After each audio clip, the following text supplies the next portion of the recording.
I am Stan Minkinow, and I'm a Holocaust survivor. I was born in Poland, a rather small eastern country in Europe. My family was, I would call us middle class. We lived a reasonably tranquil life until World War II started. Anyway, a little bit about my family. My mother was Jewish, and my dad was a Christian. We were not a religiously involved family. As a matter of fact, as far as I can remember, religion didn't come across my mind until probably when I was 6 or 7. Neither one of my parents practiced. My mother, Judaism, and my dad, the Christian faith. But of course, it became an issue after the Nazis entered my hometown. In 1939, in September, 1 September 1939, Germany attacked Poland.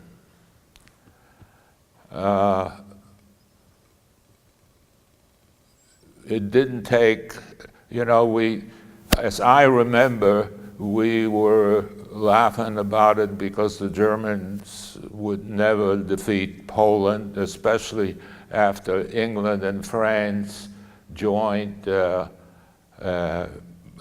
Polish armies. But within about 8 days, I saw my first German soldier in Lodz, in my hometown. Obviously, you all know enough about World War II that the Germans did quick business with Poland and most of the countries in Europe with a might of armor, aircraft, and variety of weapons, until the Germans entered. By the way, they came in you have to excuse me. 1 September, which was also the day where I was starting school. As a matter of fact, I actually did go to grammar school for 2 days because after the war started, the Polish government suspended all schools because of concern over air raids. Anyway, so I did not go to school as scheduled on the 1st of September because of the war. Of course, it didn't bother me that much. I didn't think going to school was that important at that time. We lived a rather normal life even after the Germans came in. There wasn't that much that I could say was different day to day, except in about early 40s. I used to spend a lot of time with my grandparents, my father's parents, and it abutted to an area that was selected by the Germans, was the old town, to create a ghetto. We could see barbed wire fences being erected around a large part of the old town of Lodz. And every so many meters there'll be a guard shack, a single guard shack. By the middle of 40s, maybe July or August, the Poles that lived in that part of the city were evacuated, and a litany of Jews started moving in. In fact, I spent a lot of time sitting on the side at one of the streets and watched as people carrying bundles, baby carriages, horse-driven taxis, motor taxis, or any old way, were walking down into the ghetto where they would settle down. I don't know how they were assigned housing. I guess if it was open, you just went in. Excuse me.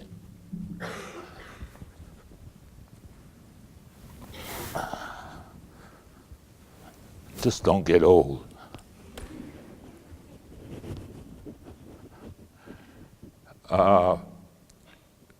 Pretty soon the gates were closed, and they put 3 guards on the gates, Polish policeman, a German policeman, and a Jewish policeman.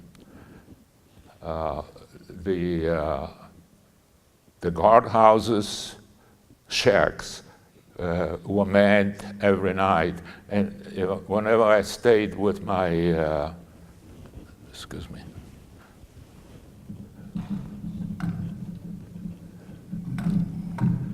Whenever I stayed with my grandparents, if you don't mind. We got you. Good.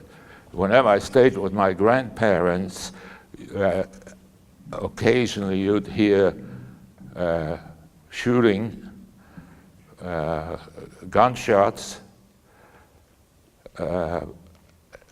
We suspect, I didn't see it, but we suspect that it was Jews who were trying to escape from the ghetto. Life in a ghetto, in the Lodz ghetto, was dismal. We were hungry all the time. The most plentiful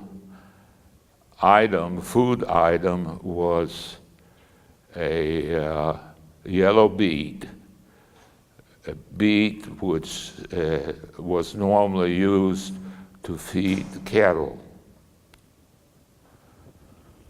I remember my mother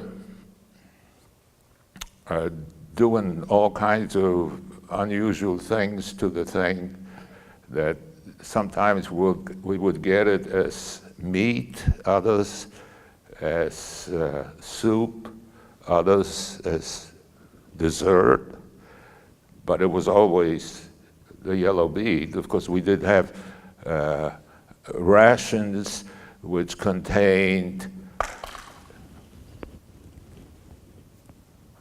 I'm sorry.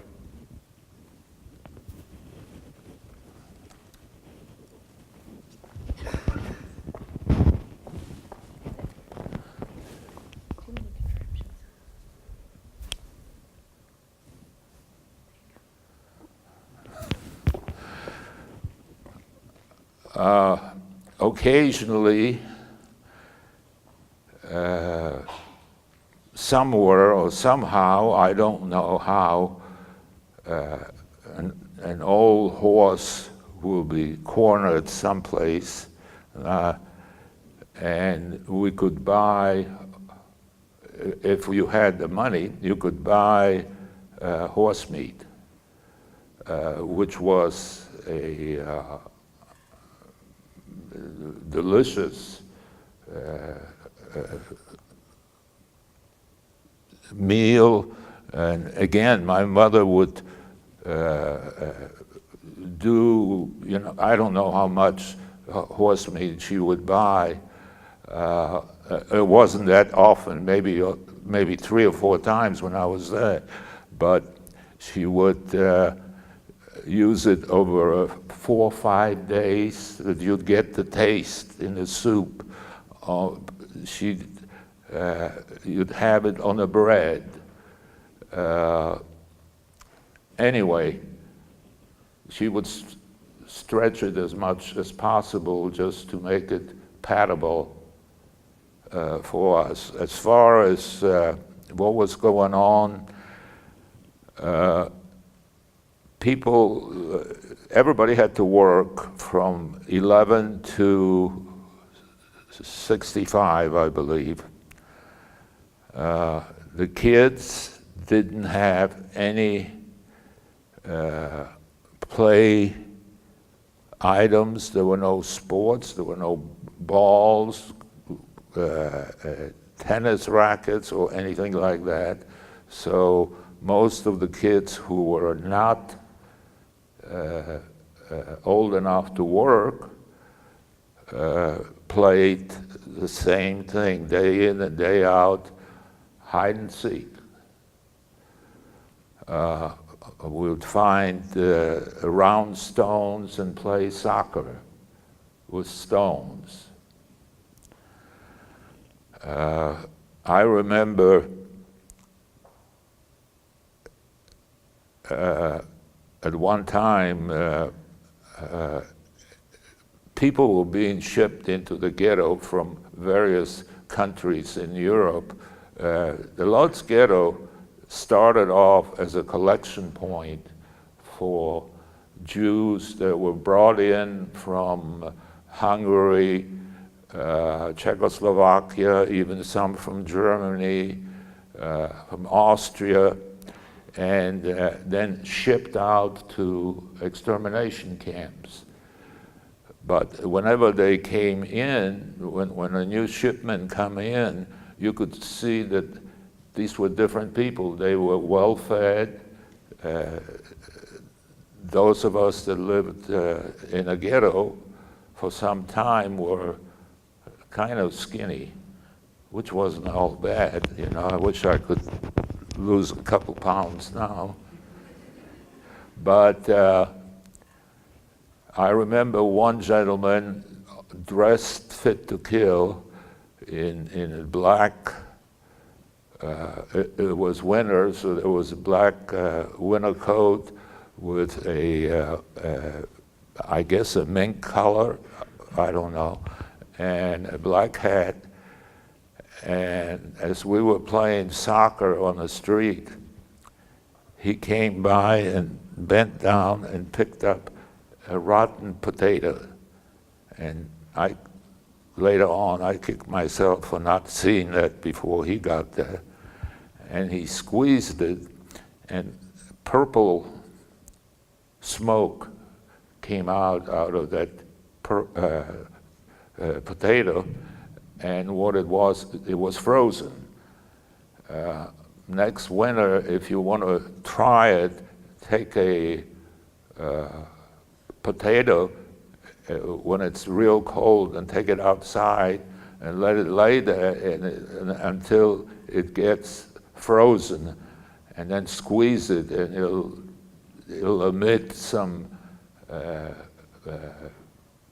smoke or steam out of it. Anyway, the reason I remember it so well, because he was dressed like a millionaire, and he picked up a rotten potato and put it in his pocket and walked off. That kind of indicated the situation that we were in. We would see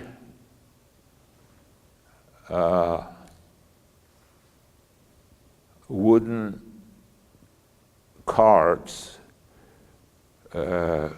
two-wheelers or four-wheelers pulled and pushed by, of course, by Jews, loaded with bodies. Especially when we first got there, it was deep winter. Some of them were frozen in grotesque positions. And we kind of got used to it. You know, you ignored it. You'd see it, and you'd think, you would be traumatized. But even the kids, you know, oh, it's another wooden cart with bodies. That's all there was. One afternoon, and I have to say that I've deducted that since then, that evidently my parents didn't trust my judgment, because they never told me anything about plans to do this, that, or the other. Evidently they thought I would probably share it with my friends or spill the beans somehow. So one afternoon, Mother had me come in, and we walked to an open area in the ghetto, and there were two trucks, two kind of a 2.5-ton trucks, open trucks, and maybe 10, 15 black-clad Nazis, SS men, with long leather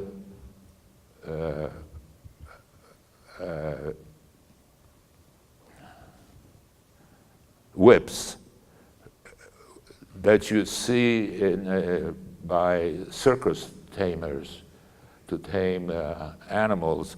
And they had a good time snapping those whips that would emit kind of a shot sound. After a short discussion between some of the men and the Germans, we were told to climb the trucks. And I remember my dad practically threw me into the truck, and my mother helped my mother and then got on, and my mother pushed me against the side and laid on top of me, and my dad laid on top of her. And you could hear the snapping of the whips and the Germans yelling. I don't know how it happened, but I know that my dad caught one of the whips and was holding it in place, and the German was cussing him out, and my mother kept saying, let it go, he's gonna kill us. And my dad finally did let it go, and I guess the German found himself another victim,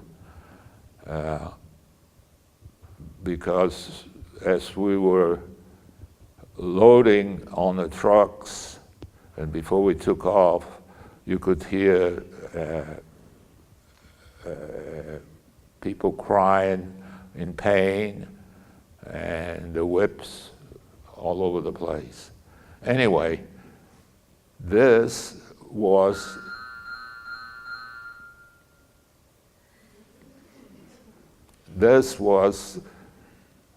not with my knowledge or approval, which was not necessary anyway, was our way out of the ghetto.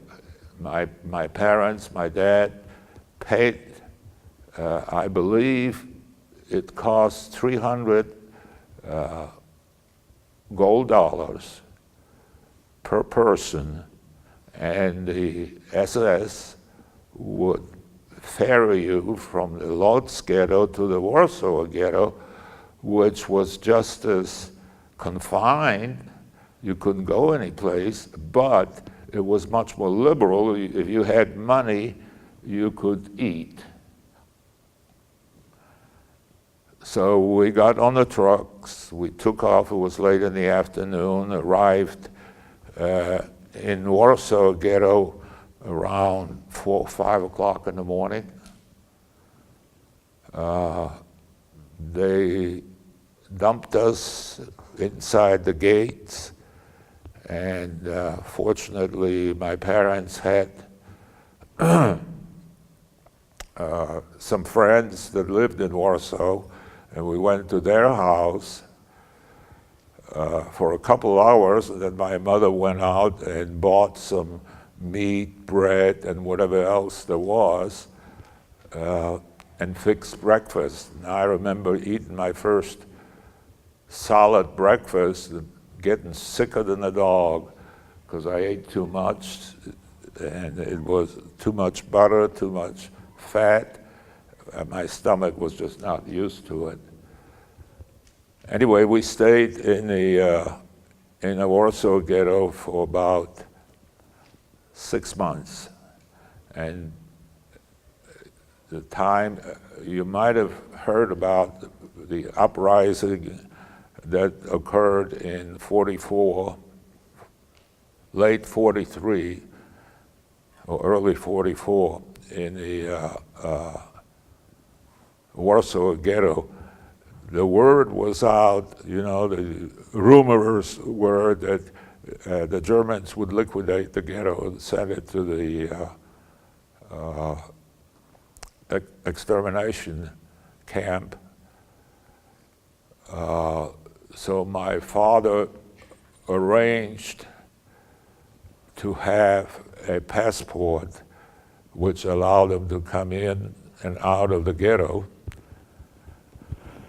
And we went to one of the gates, and my dad went to the German guard. Again, there was a German, a Polish, and a Jewish guard on each gate, and showed him his passport. And I don't know if it was a real one or a false one, but that was the only one we had in the family. And my mother and I went up to the Polish guard, who was about like from here to the wall from the German, and she showed him a booklet that looked just like the passport that my dad had, except it was filled with money.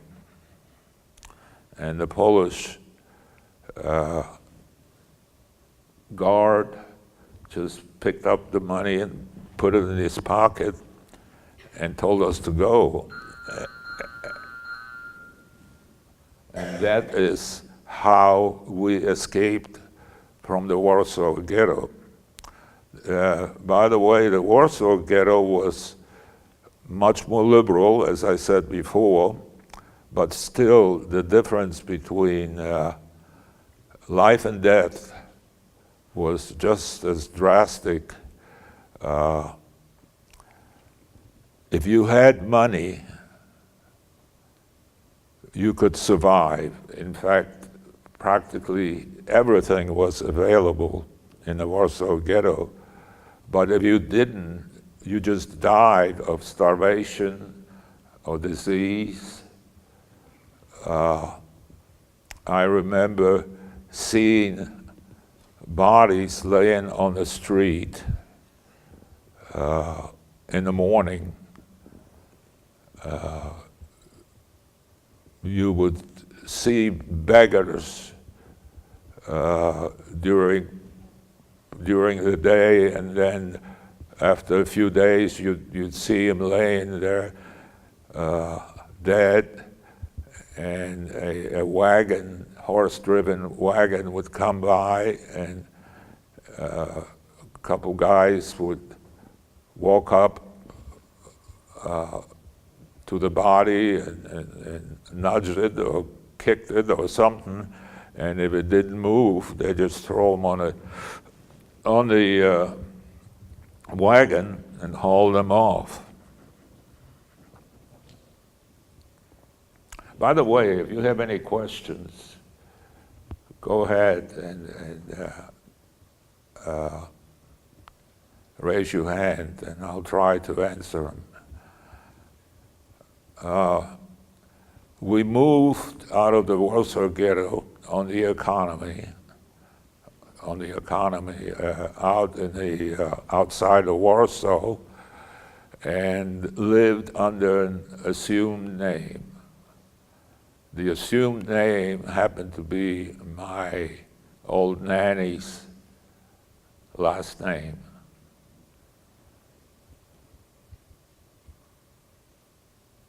We, again, of course, there were no schools for Poles of any kind.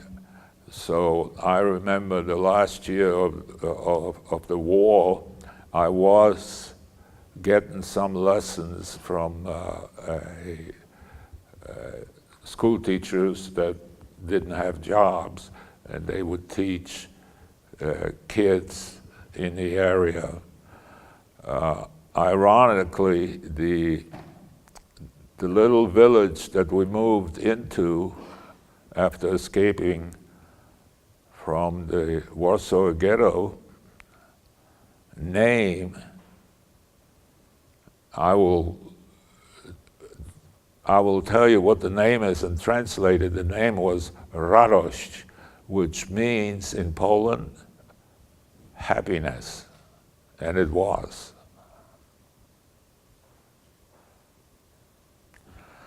We stayed there until the war ended.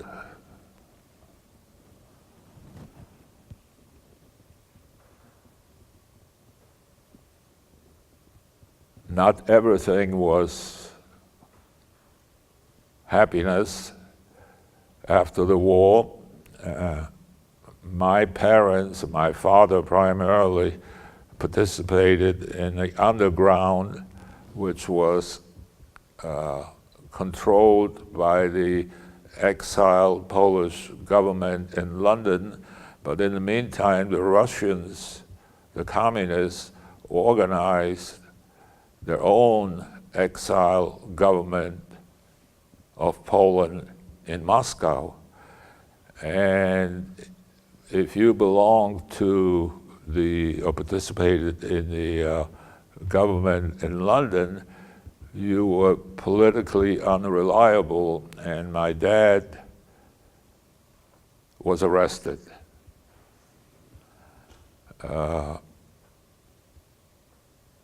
We couldn't do anything about it. There was no trial or anything like that. But he managed to talk one of the guards that happened to be transferring him from one prison to another to stop by our home in Lodz, and my mother paid, I don't know how much, a lot of money, and the young Polish guard decided if we would take him to the West, he would go. So that's how my dad escaped again. And we met, a few months later, we met with my dad in Germany, West Germany. And there were other personal things like a divorce between my father and mother. My mother departed to Argentina where she had family, and my dad stayed in Germany.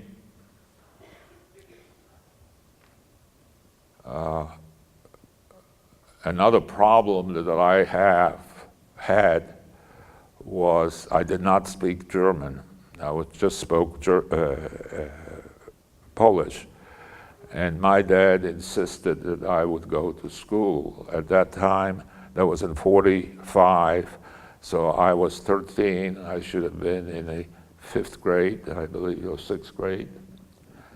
So that's where he sent me, and I went to a German high school, not being able to speak German. Imagine yourself going to a German high school, not being able to speak. But it did take very long. Of course, that was in the middle of the year, so I had to remake the 5th grade. But I continued and finished high school in Germany before I came to the United States and had a wonderful, beautiful life in God's country, right here. Trust me, this is God's country.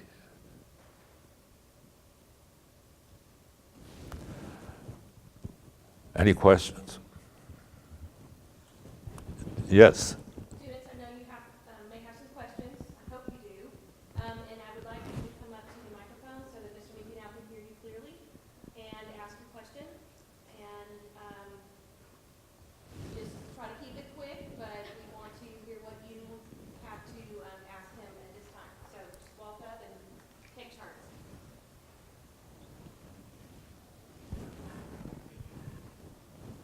Yes.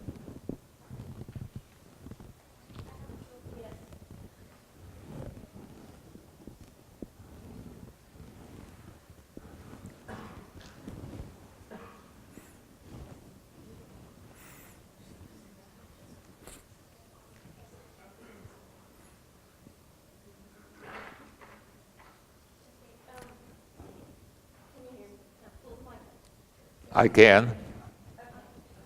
Were any of your friends or relatives not as lucky as you? Were any of your friends or relatives not as lucky as you to get out of the ghetto? I can't remember, no. I don't think so. I was just wondering if you saw any American soldiers, when the war ended. Did I see? Any American soldiers or any other French or British? No, I haven't, except for the fact that I was one for 27 years. I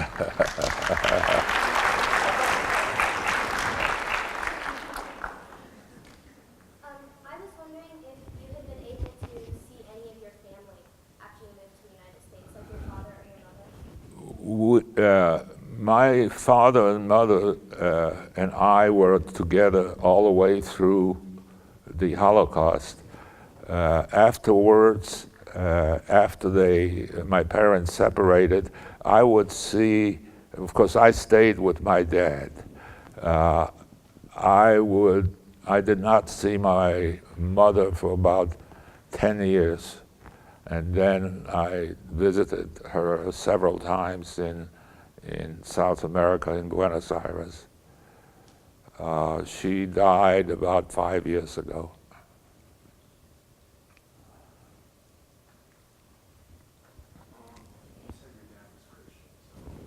I beg your pardon? Never mind, just speak up. You said your dad was Christian. Yes. Was he condemned by affiliation? No. I failed to mention something as we were picked up by the Nazis to be taken into the Lodz ghetto, the initial ghetto. When we were taken to an administrative area where the commandant, German commandant of the ghetto had his office. In fact, he came out and talked to my dad, and he spoke in Polish, so I understood. And he told him, he says, you are Christian, you're not a Jew. You don't have to go in a ghetto, but your mother, she'd kill me for that. But your wife and your son are Jews. They have to go. And my dad replied that he'd rather stay. He said, thank you, but I'd rather stay with my family. So he didn't have to. But I guess if he hadn't, I probably wouldn't be here talking to you.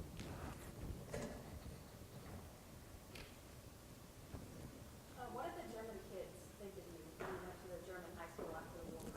Like, did they just like you? I was more concerned about that than they were, I think, because, you know, I was kind of shell-shocked for a couple weeks, but soon I had friends, you know, I played soccer and I picked up German quite fast. So I don't know what they thought, but I didn't have any problems. I had a lot of friends as the time went on.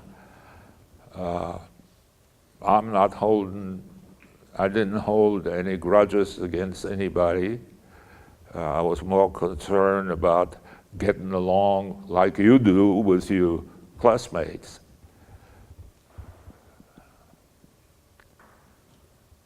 I don't know what they thought. They probably didn't think very favorably of me, but that was their problem.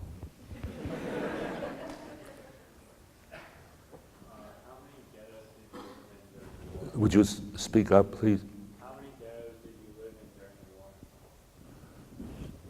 How many ghettos did you live in during the war? And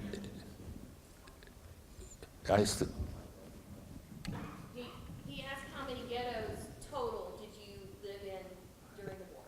How many? in the ghettos, about 13 or 14 months. All total, about 8. I think 8 or 9 months in the Lodz ghetto and about 6, maybe 7 in the Warsaw ghetto. You know, there is something, I have a lot of questions about things.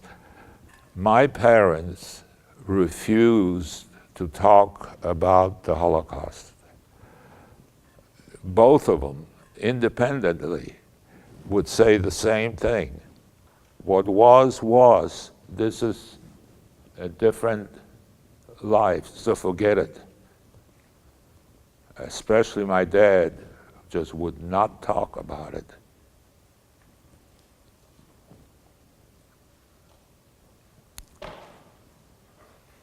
Were there any moments where you almost got caught by the Germans and taken to a concentration camp?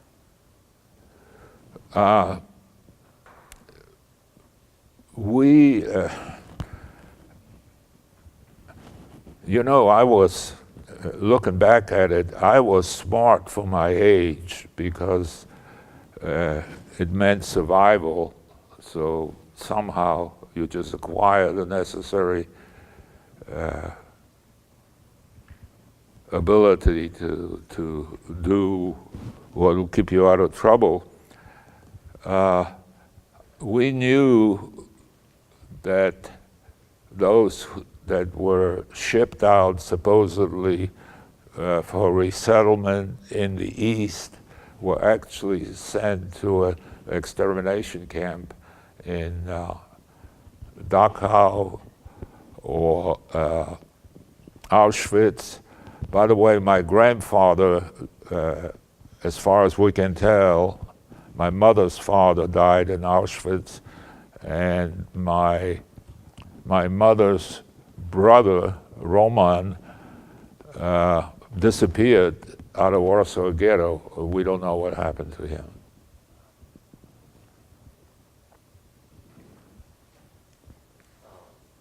What was your assumed name? I had several of them.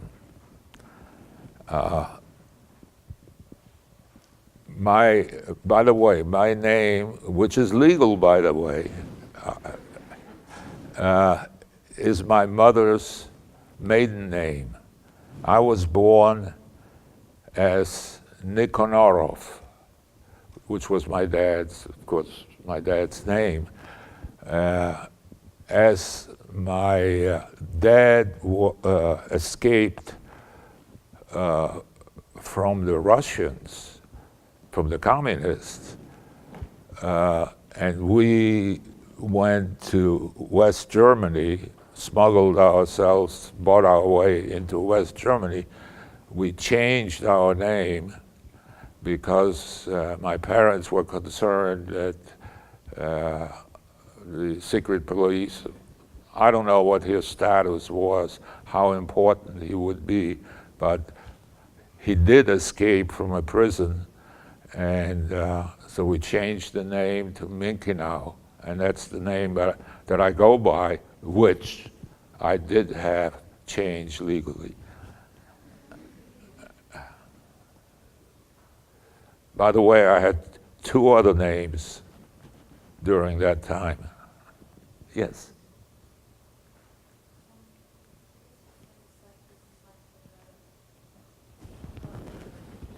I beg your pardon? Are you okay? Like, are you, I know that some survivors have talked about this. They'd rather not talk about it. Would you, I'm sorry, I think she just wants to know how you feel in reflection about all of this and how you feel about talking about it. I have no problems talking about it. After your teacher told you before we started about my granddaughter, I couldn't, maybe I just didn't want to, but when my granddaughter, Anna, said, "Grandpa, we're talking about the Holocaust, would you mind?" And of course I couldn't say no. So since then I have given this talk at least 50 times, all the way from Washington, the Industrial War College, to all kinds of places. And I don't hold any grudges. Some of my best friends were German. I have to tell you one thing. Now, please don't pass it on to my wife, because she still thinks that way. I had a question at my last talk at Bob Jones' school. If I forget what it was, but I replied that the first time I kissed a girl, it was a German girl, so obviously I am not holding a grudge. And please don't tell my wife, she thinks she was the first.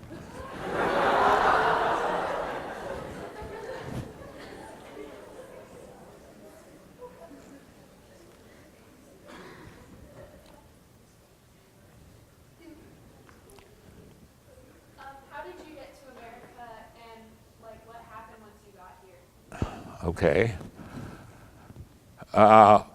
After finishing high school, of course, my goal was always to come to the United States. I would have come legally or illegally, but I was fortunate to read about a law that Congress passed in, I believe, in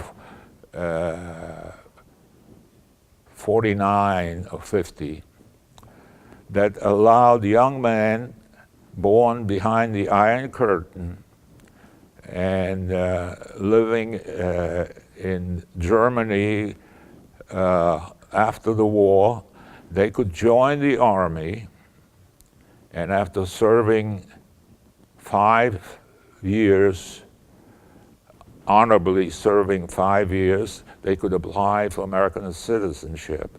Of course, that was something for me that hit me smack in the face, and I applied and went through the whole rigmarole and ended up in uniform. In fact, now this has nothing to do with the Holocaust, but I became a GI. I was sworn in Germany in a place called Camp Groen. And because during that time, all soldiers would receive a European campaign participation medal. So I didn't speak English, very little. I wore the American uniform, and I had a medal. A rather unusual situation. Here's a GI that doesn't speak English and showing off a medal. And you ask me, I've lived the American dream. You've heard about the American dream. I am a hardworking individual, was, and I made up my mind that I'm going to succeed, and I did. I enjoy a 27-year career in the Army where I got to do things that I always wanted, like jumping out of airplanes, like flying helicopters, a fixed wing.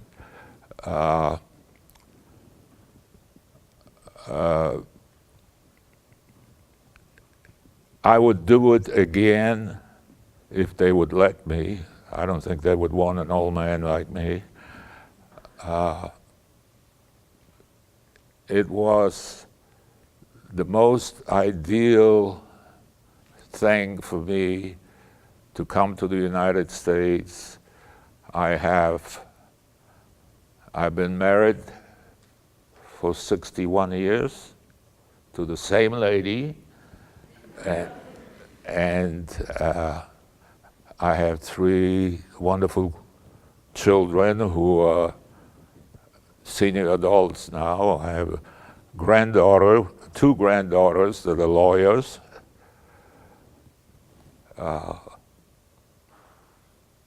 And I couldn't have lived a better life under any other circumstances. So this is a wonderful country.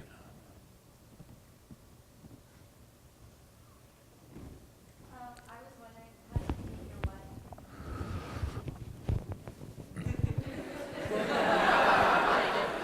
Have to tell the edited version.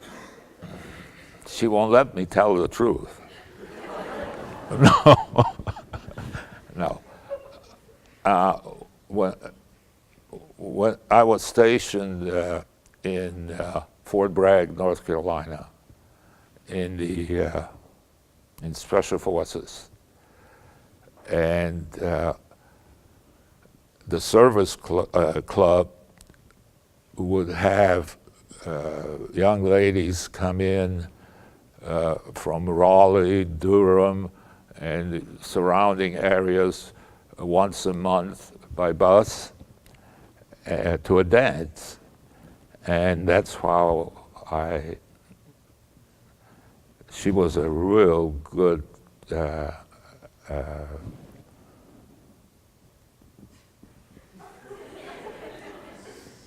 better remember, or I'll be in trouble.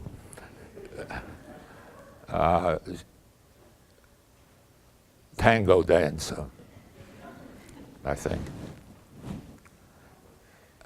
And we met at one of those dances, and then I met a couple other times, and then I hurt myself on a jump. I broke 3 toes on one foot, and was in the hospital. And by the way, I was meeting another girl, and but not very seriously, and I let them both know that I was in a hospital, and the other girl never showed up. But so I ended up with my wife, and I'm happy about it.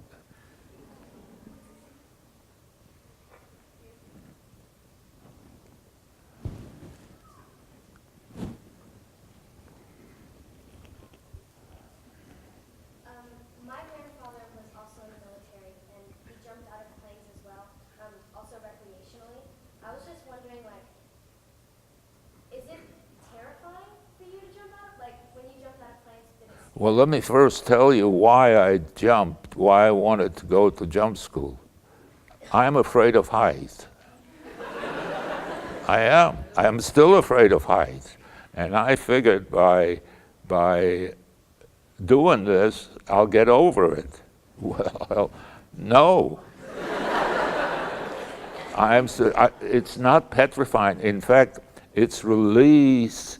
When you jump out, you feel so free. In fact, my last jump was on my 80th birthday. And I enjoy doing it.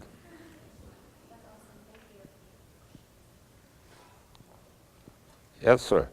Mr. Minkinow, living in the ghetto for 13 months and then living on the economy took a lot of money.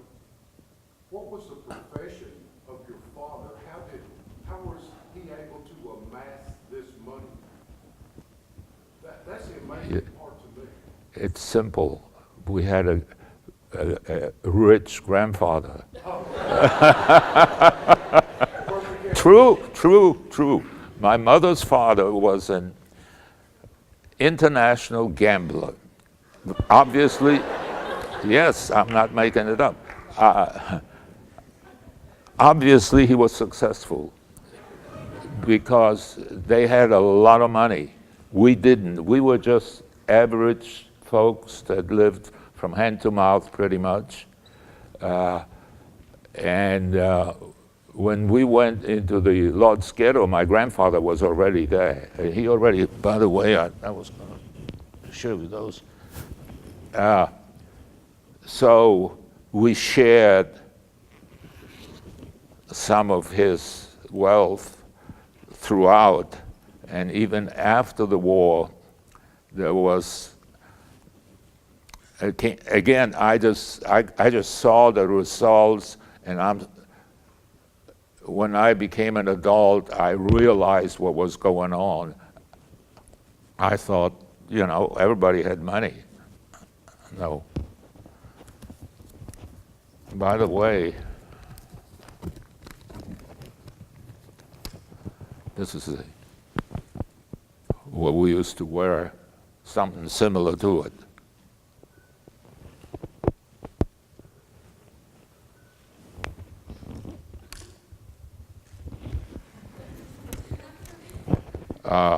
But that's the honest truth. Did your grandfather, was he able to get out of the... He died at Auschwitz. He was, as we left the Lord's Ghetto, with all the whips and everything, as I was telling you, my grandfather, who was then about 60, 55, maybe 60, had a friend, lady, and he could have easily paid his 300 gold dollars and for her and for her mother, who had a heart problem, and she didn't want to leave, and he wouldn't leave without her, so he stayed and he perished. By the way, my grandmother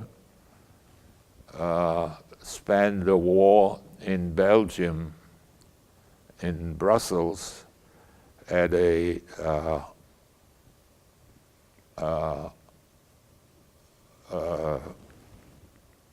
not monastery, but convent, at a convent. The nuns saved a whole bunch of Jewish women, and my grandmother was one of them. By the way, if you can already tell that I kind of adored my grandfather. My grandmother, I didn't. Thank you for sharing your story, sir. Well, thank you. Appreciate it. And what a appropriate time, Veterans Day, you being a veteran, and then your story of how freedom is so precious to us. It's most timely, and I want to thank you very much for being here. Well, thank you.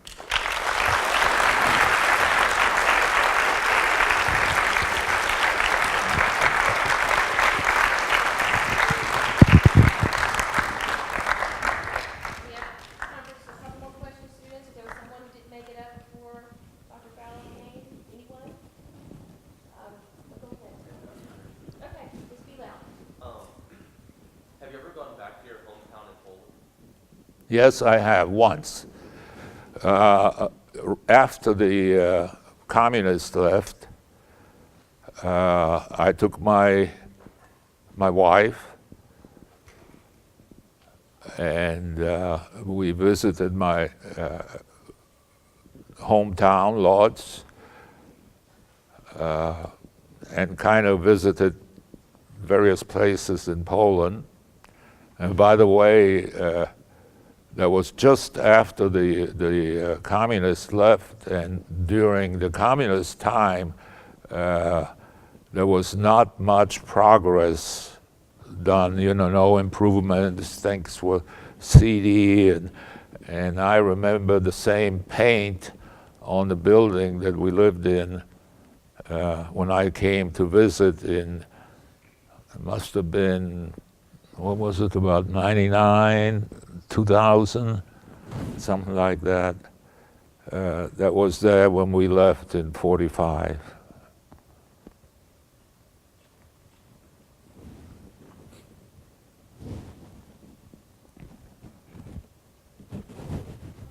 Okay. How old I am? I think I'm 105, but actually I'm only 84. I'm 84. I have no accent? Is that what you said? You're so sweet.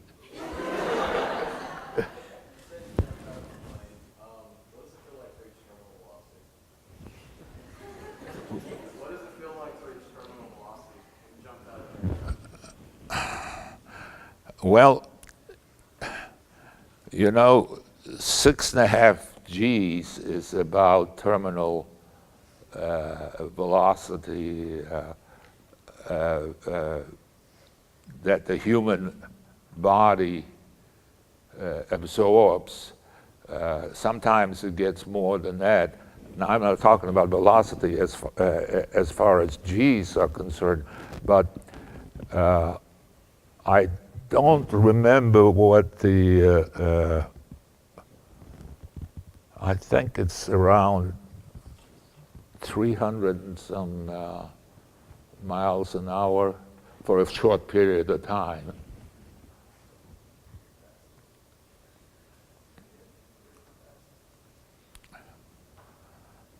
But I did go to a G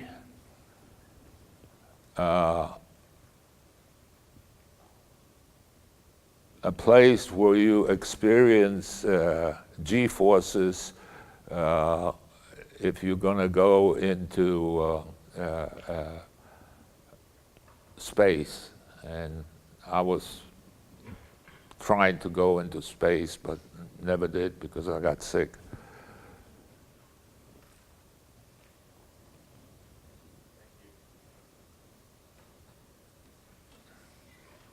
By the way, you guys, or girls too now,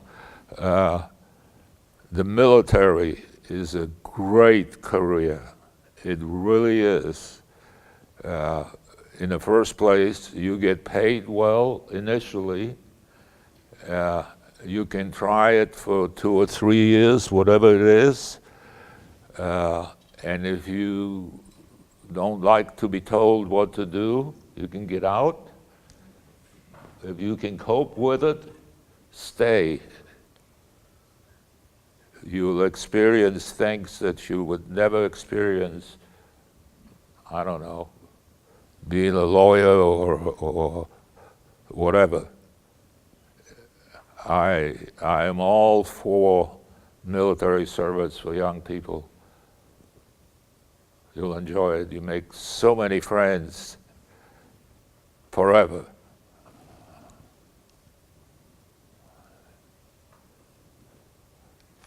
Somebody, after I gave my last talk here at Bob Jones, somebody said, "Are you sure you're not a reenlistment guy?"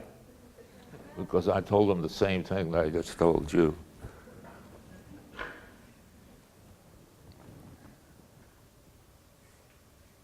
Well, thank you very much for listening.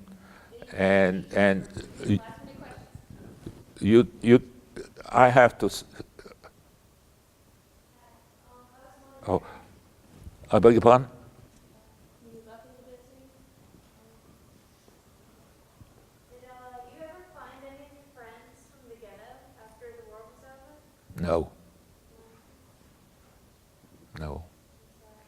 I sure haven't. But I must tell you that the speeches, and especially the last time I spoke with Bob Jones, and I got the replies, and your teacher knows about it, and I told her and I bragged about it. Unfortunately, my idea was that today's young people don't get very serious about the future, about the country. They don't feel obligated. And I received about 30 or 40 replies, and I think she has copies of them, that changed my mind. This country is in good hands. We can go on and will never be missed.